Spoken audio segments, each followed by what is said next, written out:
আজকে কাস্টমার এসে বলতেছে, ভাই আমি ফোনটাকে বিক্রি করব। আমি বললাম কেন? সে বলল ফোনটা হঠাৎ করে বন্ধ হয়ে গেছে, এই জন্য আর চালু হচ্ছে না। একজন টেকনিশিয়ানকে দেখালো, সে বলল এই ফোনটা ঠিক করতে নাকি 4 থেকে 500 টাকা খরচ হবে।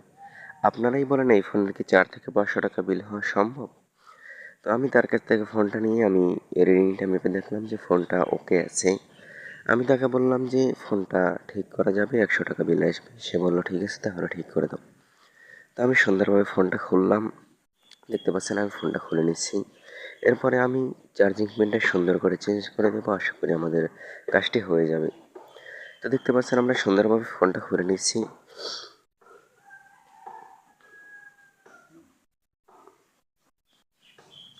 কিছুক্ষণ হিট দিয়ে আমরা চার্জিং পিনটি খুলে নেব, আশা করি তাহলে আমাদের কাজটি হয়ে যাবে। চার্জিং পিনটা খুলে আমরা নতুন একটা চার্জিং পোর্ট এখানে ইন করব। এরপরে আমরা ফোনটা চালু করার চেষ্টা করব। তো দেখতে পাচ্ছেন আমি সুন্দরভাবে হিট দিয়ে চার্জিং পিনটা তুলে নিচ্ছি। চার্জিং পিনটা তোলা হয়ে গেল, দেখতে পাচ্ছেন আমি নতুন একটা চার্জিং পিন লাগিয়ে নিয়েছি। এবার আমি ফোনটাকে চালু করে কাস্টমারকে দিয়ে দেবো। তো আপনারাই বলেন এই ফোনের বিল কি 4 থেকে 500 টাকা হওয়া কখনো সম্ভব?